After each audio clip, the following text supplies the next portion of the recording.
Тэгээд нөхцөл байдлын талаар бас нэлээдгүй мэдээллийг бас сая мониторинг хийж холбогдох албаны хүмүүсээс бас авлаа.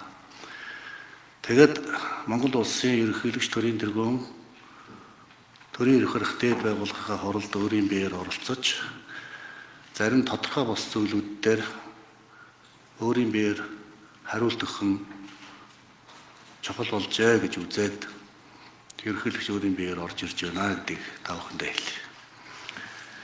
За нэгдүгээрт Монгол улсын ерөнхийлөгч сонгогдсноос хойш Монгол төрийнхөө парламентд байнгын хүндэлтэй хандж ирсэн. Та бүхэн бүгдээрээ мэдж байгаа. Байгуулагдсан хамтарсан засгийн газрыг бүх талаар дэмжсэн. Оюун эрдэнэ ерөнхий сайдыг одоо ерөнхий сайд болсон одоо ажиллаж байгаа энэ 5 жилийн хугацаанд одоо бүх талаар дэмжлээ.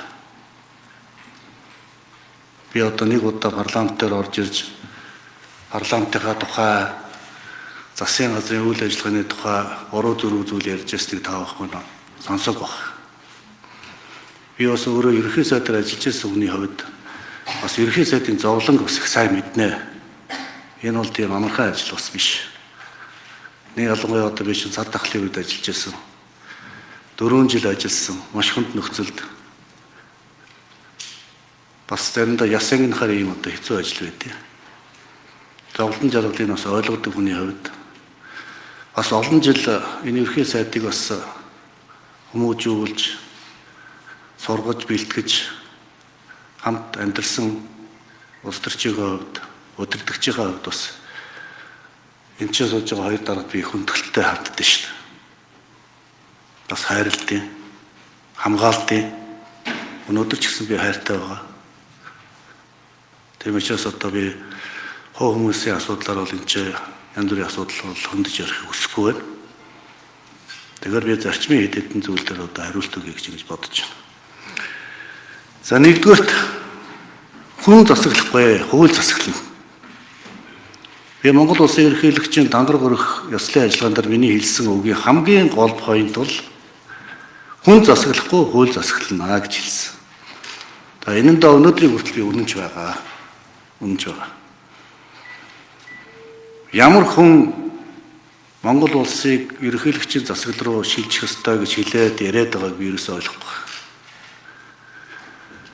Би улс төрд ороод одоо 30 гаруй жил болж байна.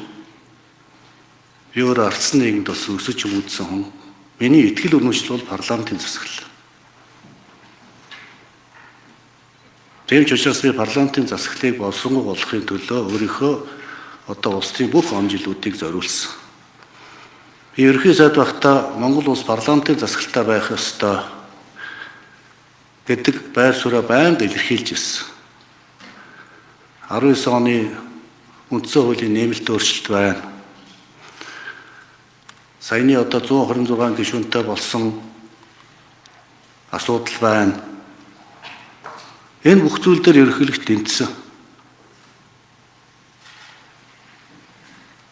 Ерөнхийлөгч өөрийнхөө бүрэн эрхээс бүх юмнасаа татгалзсан шүү дээ. Та бүхэн бүгдээрээ мэдж байгаа.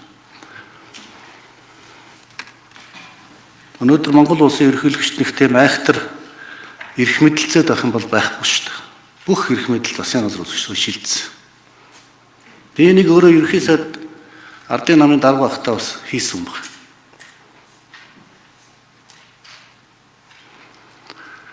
Ерөнхий сайд өөрийнхөө засгийн газрын кабинетийн бүх гишүүдийг хэн нэгэн хүнээс хамааралгүйгээр өөрөө томилж чаддаг болсон. Өөрөө чөлөөлж чаддаг болсон. Ерөнхийлөгч энд ямар ч оролцоо байхгүй болсон. Надад зүгээр л нэг мэдэгдээд би энийг тавьж байгаа гэж хэлээд болоо.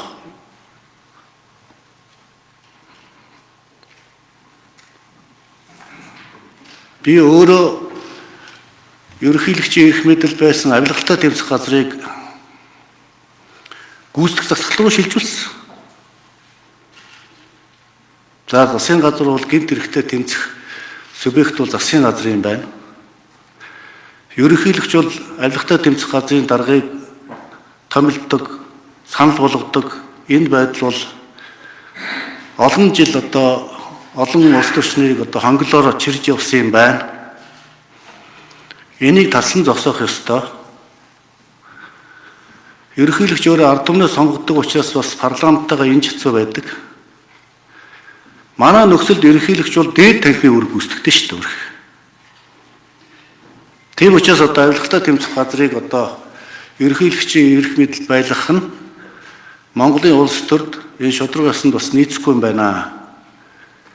Энэ байгууллага тэр засгийн газрынхаа бүтцэлж байж парламент нь засгийн газрыг хяндаг учраас тэнцэнэ байх нь илүү зохимжтой юм байна гэж би өөрөө үзэж авилгатай тэмцэх газрыг ерөнхийлөгчийн мэдэлд байлгадаг асуудыг шилжүүлж гүйцэтгэх засагт өгсөн юм а. Энэ ажлыг би өөрөө хийсэн. Та бүхэн энийг мэдж байгаа. Монгол улсын ерөнхийлөгч шүүхийн ерөнхий зөвлөлийг өөрөө байгуулад шүүгчийг томилдог байсан. Өнөөдөр Монгол улсын ерөнхийлөгч шүүгчийг томилохгүй байгаа шүү дээ. Тэр шүүхийн ерөнхий зөвлөлийг одоо парламент байгуулна. Парламентын мэдэлд очсон. Ерөнхий шүүгч байгуулдаг гэсэн бол тэгээ парламентаас байгуулсан шүүхийн ерөнхий зөвлөл ямар хүнийг шүүгч болох вэ гэдгээ тэнцэнэ хэлэлцээд ерөнхийлөгч рүү оруулж ирдэг. Ерөнхийлөгчд ямар ч тэрнийг ганц удаа л буцаа. Өөр эрх мэдэл байхгүй.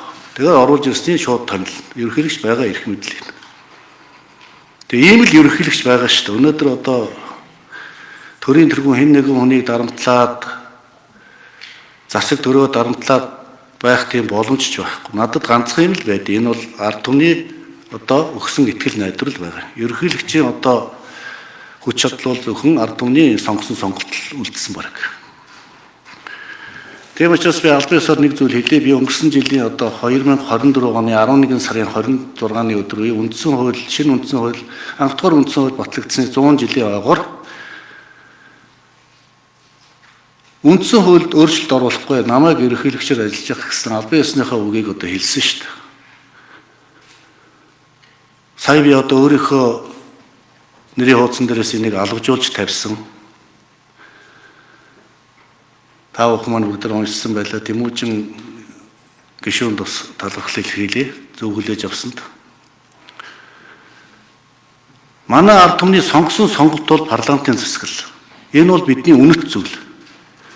Энэ ардчлалын баталгаа бол парламент.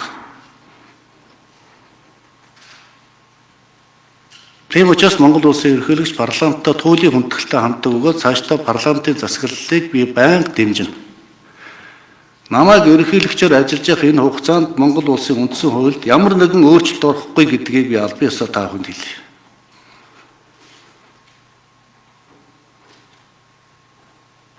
Би өөрийгөө дахиж 6 жилээр огт сонгохгүй. Тийм дабл стандарт байж болохгүй. Би энийг урд нь танд хэлжсэн шүү дээ. Засгийн газрын кандидатын гишүүд ч гэсэн би хэлжсэн одоо энэ одонтой сууж байна. Тийм ээ? Би дахиж сонгохдохгүй. Би олон гишүүдийн тухай асуудлаа ярьж байсан. Тэгээ намайг одоо хэн дахин сонгоод байгаа юм бэ? Яагаад өнөөдөр энэ болж байгаа улс төрийн нөхцөл үйл байдал одоо ерөнхийлөгчийн засаглал, парламентын засаглал гэж одоо тэс сондоо юм яриад ард түмний толгой эргүүлээд төрийн эрх барих дээд байгууллагын гишүүдийн тарих толгойг эргүүлээд асуудлыг өөр тийш нь хандуулаад хариуцлагаас зүгтах гэдэг юм бэ. Би зарчим ирж шүү. Би одоо энэ хоёр дараыг хүүхэд байгаас нь авахуулаад зарчимтай байгаараа л гэж одоо байнга захиж ирсэн. Хулгай дээрмээс хол байгаараа.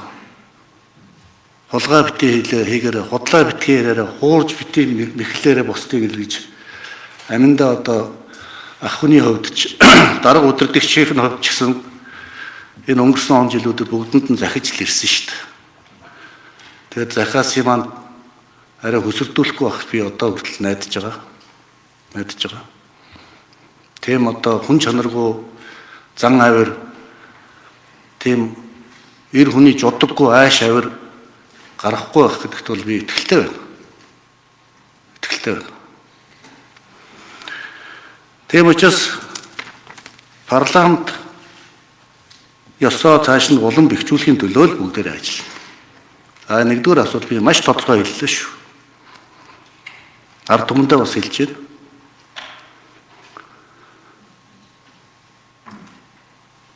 Хоёрдугаарт баялагын санг ерөнхийлөх санаачилсан юм аа. Энэ нэг өнөөдөр санаачлагдсан зүйл багт биш. Би ардын намын дарга өгөөд ерөнхий сайдаар ажиллаж байхдаа 2019 оны үндсэн хуулийн нэмэлт өөрчлөлтөөр үндсэн хуульд үндэсний баялагын сан байгуулна гэсэн заалтыг оруулсан юм. Нөхдөдтэйгээ хамт. Би энэ заалтан дээр үнэнч байгаа. Би одоо өөрөө ерөнхий сайдаар ажиллаж энэ улс орны нөхцөл байдал хүнд амьдрал хүнд байгаа учраас парламентаар орж ирээд нэг ил задгаа үг хэлдэггүй шүү дээ. Ихэвчлэн одоо үндэсний аюулгүй байдалтай холбоотой асуудал хаалттай оролдоон дээр л таавхан хэлдэг. Би баялагын сангийн талаар энэ өнгөрсөн мэдээлэлээр маш тодорхой хэлсэн. Баялагын сангийнхаа хуулийг гаргачлаа одоо та нар зоригтой ажиллаж ажиллаа хий. Наад баялагын сангийнхаа ажлыг шуурхаа явуулаа гэж би парламентд хандж үг хэлснийг та бүхэн бүгдээрээ сонсч ирсэн биз дээ чинь. Тэгээ Монголын газрын баялаг бол ард түмний өмч байх ёстой. Энэ бол миний хүүхэд байхаасаа төлөвшөд тогтсон миний үндсэн философи. Энэ байгалийн баялагийг чинь хэн нэгэн компани бүтээж байгаагүй. Энэ чинь бурхны бүтээл. Тийм учраас Монголын ард түмэн байгалийн баялагаасаа ижил тэнцүү хүртэх ёстой. Монголын ард түмний өмч болсон байгалийн баялагийг хулгай хийж авсан этгээд бол энэ баялагийг буцааж өгөх ёстой. Ард түмэн баялагтай эзэн байх ёстой. Би одоо 2018 он санаж миний одоо ерөнхий сайд байхад оюун эрдэнэ маань миний хэрэглэх газрын дараа ажиллаж байсан. Тийм ээ?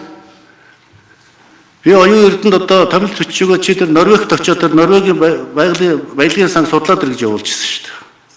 Тэгээ оюун эрдэнэ судалж ирж ирсэн. Тэгээд баялагын сангад ч одоо ийм чухал зүйл байд юм байна ерөнхий сайдаа гэж надад танилцуул. Тэгээд за одоо энийг чинь одоо хийх ёстой.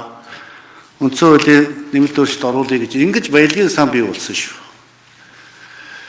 Тийм учраас ерөнхийлөгч бол одоо ард түмэндээ баялагаа авч өгөх баялагын тэгш хуваарлтыг хийхэд би цаашдаач хатуу байр суурьтай байна. Манай ард түмний баялагыг хууль бусаар хулгай хийж авсан хүмүүс баялаг өгөх ёстой. Би энийг дахиад хэлж. Энэ миний философи. Тэр үндсэн хуулийн нэмэлт өөрчлөлтөд үндэсний баялагын сан байгуулах тухай асуудал бидний санаачлагаар орсон юм. Тэрнээс биш одоо чинь нэг тийм соо шинээр бий болчихсон асуудал биш ээ гэдгийг одоо бас би нэг хэлье гэж бодсон юм аа. Тэгээ Монгол улсын ерөнхийлөгч бол одоо 3 зүйл дээр их санаа зовж явдаг. Би урд нь ч та бүхэндээ хэлжсэн. Энэ бол нэгдүгээрт Монгол улсын тусгай тогтнол. Хоёрдугаарт улсын аюулгүй байдал. Гуравдугаарт манай ард түмний эв нэгдлэгсэн. Энэ 3 зүйл бол одоо төрийн тэргүүний үйл ажиллагааны үндсэн 3 зарчим. Та бүхний маань ч гэсэн үйл ажиллагааны үндсэн 3 зарчим. Тэгээ сүүлийн 20 хоног харлаа. Энэ годом толгойд юу болж байгааг та бүхэн маань бүгдээрээ анзаарч байгаа. Би ерөнхий сайдад их хурлын дарга нэг зүйлийг хэлж байгаа. Та нар энэ ард түмнээ сонсооч ээ л гэж.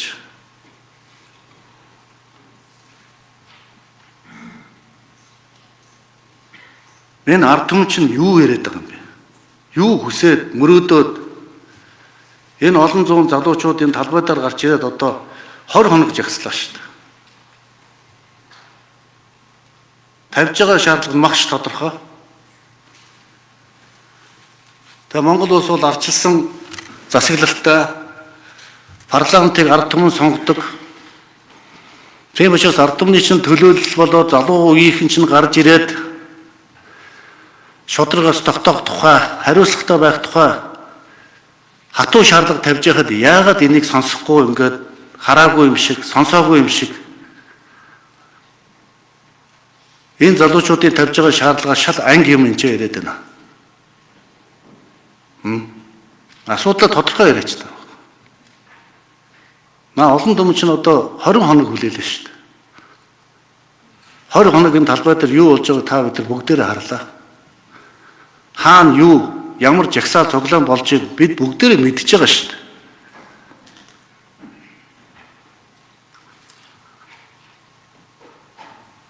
Тийм учраас энэ ард түмнийхээ тавьж байгаа шаардлагад манай парламент зохих хариуг нь өгөх ёстой гэж би бодож байна. Та бүхэн бол одоо ард түмнээс сонгогдсон ард түмний мандаттай улсын эрх ашигыг, ард түмний эрх ашигыг тэргүүн игнэн тавина, альва нэг албан тушаалтны асуудлыг ард нь тавина гэж дангар өргөсөн гэж би боддоо шүү дээ. Тэгээ би одоо амьдралдаа 4 албан тушаал өгчээсэн байна. Ардын намын ерхий нэрийн бичгийн даргаыг өөрийнхөө сайн дураар өгч явлаа. Улсын их хурлын гишүүнээс өөрийнхөө сайн дураар татгалзаж байлаа. Шадар сайдынхаа ажлыг өөрөө сайн дураараа өгч байлаа. Ерөнхий сайдын одоо эрхэм өндөр албан тушаалыг би одоо сар дахлын үед хариуцлагагүй ажилласнасаа болоод өөрийнхөө сайн дураар би огцорч байлаа. Тэгээ энэ бүхний цаана нэг л юм агуулгдчихсэн. Энэ юу гэвэл энэ олон түмний эрх ашиг, ард түмний ив нэгдлийг өдөрдөгч хүн тэргүүн зэрэг тавих хэрэгтэй. Өөрийн хашиж байгаа нэг өчүүхэн албан тушаалд битгий шигд. Өдөрдөгч хүн бол ухрах үедээ ухардаг, урагшлах үедээ урагшилдаг чадвартай байх хэрэгтэй. Дээр нь ард түмнээс уучлах чадвартай байх хэрэгтэй. Алдаа гаргасан бол. Хариуцлага алдсан бол тэр алдсан хариуцлагыг өөрөө үүрж чаддаг байх хэрэгтэй. Энийг өдөрдөгч хичээлдэг. Үннээ хэлдэг байх хэрэгтэй. Худлаа ярьж болохгүй. Хуурч мэхэлж болохгүй. Ард түмний эв нэгдэл нэгдмэл байдалд гай болж болохгүй. Үүн дээр одоо манай бүх албан тушаалтуудыг анхаарах хэрэгтэй. Энийг би төрийн тэргүүний хувьд та бүхэн зөвлөж байна. Зөвлөж байна.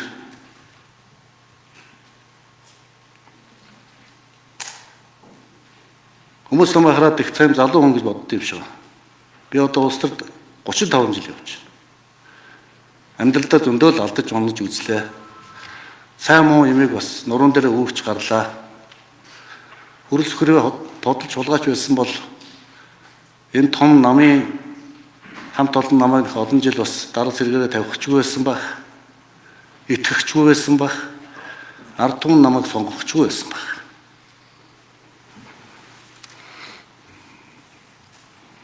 Би өөрийнхөө албан тушаалыг хизээч бусдад худалдаж байгаагүй.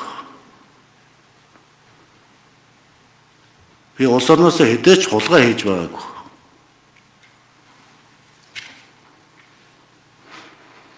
Би ерөнхийлөгчийн энэ өндөр сэнтийг гадныхны 50 сая бооноор зарж байгаагүй шүү.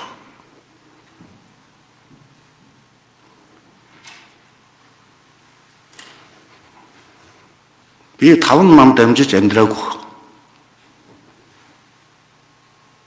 Би эхнэрээ солиогүй, намаа солиогүй, нөхдөс урваагүй. Дээр нь би их орондоо хайртай. Тэгээд хамгийн эцэст нь бол Монгол улсын төрийн тэргүүн ерөнхийлөгч ард түмнээс сонгогдсон. Би ард түмнийхээ талд бат хатуу зогсон шүү гэдгийг хамгийн сүүлд нь хэлье. Би өнөөдөр энэ ард түмний тавьж байгаа шаардлага энэ олон зуун залуучууд өдөр шөнөгүй өөрхий энэ талбай дээр сайн дураараа хүсэл зорилгоо илэрхийлж эрх чөлөөгөө эдэлж байгаа шудраг ёсыг хөсөмжилж байгаа энэ хөсөмжлийг хангахын төлөө би явна. Би ард түмнээс хязгаарч урахгүй. Би ард түмнийхээ тал зогсон шүү. Энийг одоо эцэст нь та бүхэндээ хэлье. Төрийн тэргүүнийхээ үгийг та бүхэн маань сайн тунгааж зөвөр ойлгож асуудлаа шийдэх байхаа гэж би найдаж байна. Хамтарсан засгийн газар харамсалтайгаар ингээд өндөрлж байгаад би одоо их харамсаж байна. Би энэ засгийн газрыг тултлан дэмжсэн шүү. Надад ямар боломж байна би бүгдээрнгээр нь дэмжсэн.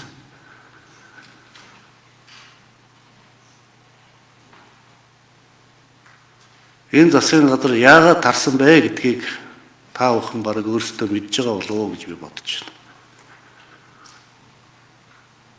Энийг надаас биш ерхий сайдаас асуух хэрэгтэй. Энэ хамтарсан засгийн газар яагаад тарах болсон, хэн энийг дараах санаачлаг гаргасан юм бэ гэдгийг холбогдох хүмүүс өөрсдөө хариулах нь үнэнд нийцэх болов гэж би ингэж бодож байна. Тэгэд ард түмнийхээ үгийг сонс. Та бид нар одоо өдөр шөнөгүй алчил ярьдаг шүү дээ.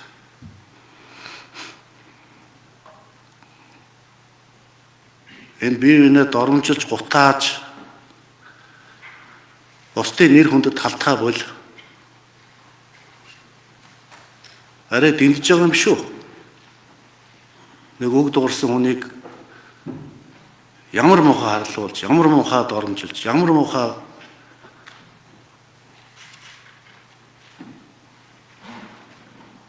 хүнд байдалд оруулж байна. Эрэгтэй эмэгтэй гэж тоохгүйгээр. Тэгээ ийм юм хийж аж бид нар ардчлалын тухай ардчлалыг хамгаалж ийн гэж ярьж болж байгаа юм уу? Тэгээ одоо энд их гайхаж байна. За ингээд парламентын гишүүд та бүхэндээ одоо төрөө авч явах энэ эрхэм бөгөөд нэр хүндтэй ажилд чинь улам их өндөр амжилт хүсье. Ард түмнээ битгий ингээд талцуулж шар махтай нахтаагаад бай. Асуудлаа шийд. Ард түмэн харж байгаа. Хэрвээ та бүхэн ард түмнийхээ талд асуудлаа шийдэж чадахгүй бол ард түмний хүсэлсэн хүслэмжлэлийг биелүүлж чадахгүй бол ард түмэн ариун ондоогоор ярьж магадгүй онцтой биш шүү. Энэ олон залуучууд. Би энэ шудраг ёсны төлөө янз бүрийн хатгаасгүйгээр энэ олон залуучууд янз бүрийн ашиг сонирхолгүйгээр энэ олон залуучууд төрийнхөө ордны гадаа эмх цэгцтэй өмнө самаангүй үзэл бодлоо илэрхийлж байгаад би маш их баярлж байгаа. Манай залуучууд их ондоо болсон юм байна. Их ухаалаг болсон юм байна. Тэдний ярьж байгаа хэлжийг та бид бүгдээрээ сонсож байгаа. Одоо тэг ард түмнийхээ өмнө нүдний болоо болохоо одоо бол та бүхэн ард түмнээ төлөөлж байгаа хүмүүс шүү. Эрхэм нэр хүндтэй хүмүүс шүү. Парламентын гишүүн хүн гэдэг бол ард түмний төлөөлөл. Энэ эрхийг та бүхэнд ард түмэн өгсөн. Тийм учраас ард түмнийхээ талд зогсож бай. Амин хувийн ашиг сонирхол, ах дүүнэрийнхээ ашиг сонирхол, албан тушаалын нэг жижигхэн сентент бити шигд эр зөрөгтэй бай. Ингэж чадвал ард түмэн чинь чамайг хайрлана. Өдөртөгчөө юм л байх хэвээр. Алдаа гаргасан бол алдаагаа хүлээ. Асуудлаа шийд. Бити ард түмнийг талцуул, бити бухимдуул, бити хуваа. Гадаад дотоод нөхцөл байдал хүнд байгаа та бүхэн маань бүгдээрээ мэдж байгаа. За ингээд одоо ерөнхийлөгч нь өөрийнхөө байр суурийг илэрхийллээ. Нөхцөл байдлыг харж байгаа цаашдаа үг хэлэх шаардлагатай гэж үзвэл дөрийн тэргүү орж ирж та бүхэнд дараагийнхаа үгийг хэлэх болно гэдгээ илэрхийлье. Эрхэм дөрийн төвшөөд та бүхэн маань зөөр хүлээж аваарай. Би байгаа үннээ л хэллээ. Би нөхөнд худлаа яриад байдаг хүн биш. Миний хүмүүжил тийм. Би их орондоо олон удаа тангар өргөсөн эр зэрэг хүн. Цэргийн сургууль намайг ингэж хүмүүжүүлсэн. Ямар ч албан тушаалтай хэнгугаас ч би яахгүй. Би ганцхан юмнаас айдیں۔ Ард түмний минь итгэл найдвар алдрах вэ гэдгээс л айдیں۔ Миний айдаг ганц юм бол энэ. Тийм учраас энэ гадаа байгаа ард түмэн чинь итгэл найдвар нь алдагдаж эхэлж шүү. За их баярлалаа та бүхэнд.